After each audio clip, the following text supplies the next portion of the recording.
थौजाल हैबा नुंसी हैबा तायंपाल असिबु सेंबिरक्लिबा मपु अदुगी ममिंग लौजरी मतम असिदा पृथ्वी पुंबदा कोरोना ना मरम ओइदुना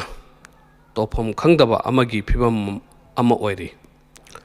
मसिन मरम ओइदुना मफम कयादगी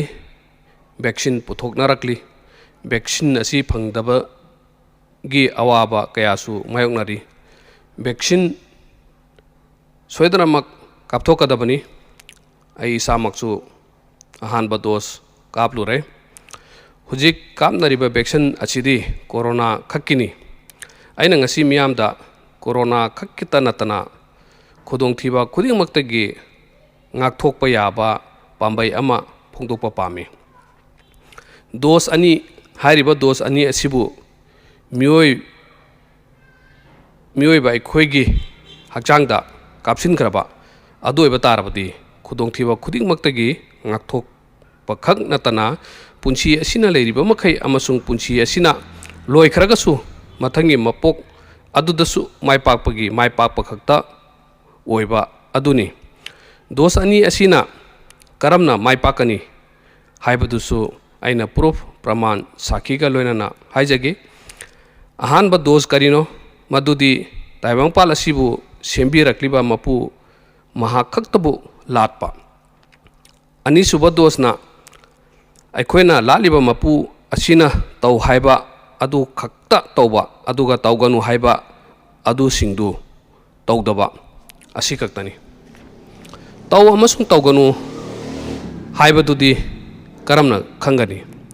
masigi pakhumdi Quran hariba larik asida loinamak iduna takthok pire Quran karino Quran adugumba larik amani masigi writer atopa kana amata nate taimampal asibu sembirakliba mapu mahaki wahisingni Quran karamna lakhi masi matamgi matunginna mioiba khoigi maraktagi mapu mahakna apamba ama khallaga hariba mi aduda mapu mahaki manai amana wahising asibu puraklaga mapu mahaki achanba mioi aduda pirakhibani Quran kanana pagani masigi pakhum Quran masamakna habiri madudi Quran hariba larik asi taimungpal asina loisendriba phawba da leiriba mioiba khudingmakini masigi larik asi hujik marol khudingmakta irailaina phangi point laksi haikhriba dose ani asina maipakani haibagi proof masibu Quran na haidokpiri history na su sakini ahanbada nu hariba mi asigi matangda kanana khangdaba yaramgani English tana nawa haina su khangnei nugi matamda magi misingda haikriba dose ani asi khaktabu kapiu haijaki matam asida taibangpal mapuna nubu mahaki achanba manai oina khanki matamdugi mi ayamana mokhoi khara khaknatana kana amatana dose anis asibu kapiu yakide maram aduna nu amasung man haiba inba mokhoi khara aduna tana kana amata hingkide achoba ising ichau amana dose anisibu kapu yadaba khudingmak ising ichau aduna irakna duna sikhi masigi proof ti Quran ki surah chapter 8 ki ayat haibadi wahi pareng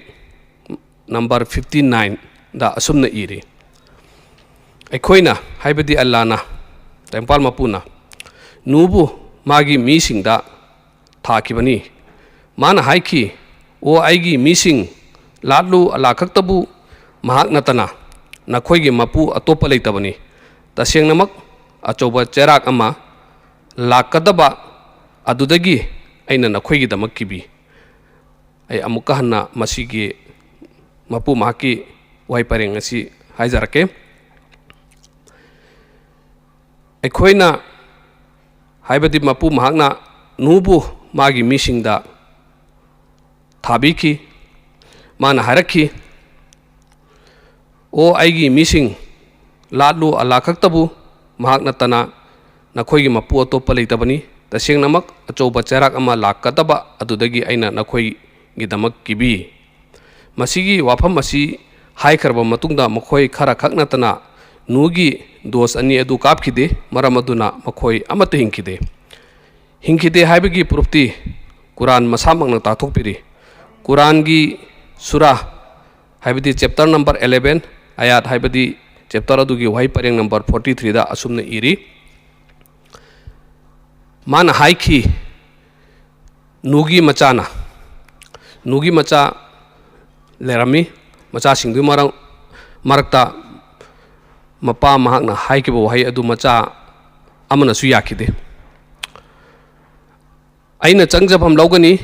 चिंगजाव अमदा मदुना आइबु इसिंगदगी कनबिगनी नुना हाइकी कनबिनबा कना अमत लेररोय ngasiगी नुमित्ता अल्लाहगी हुकुमदगी मपु हाकिम हुकुमदगी माना नुंसीबिबदु नतना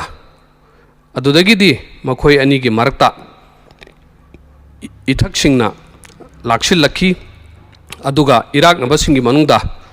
महाक यावखरे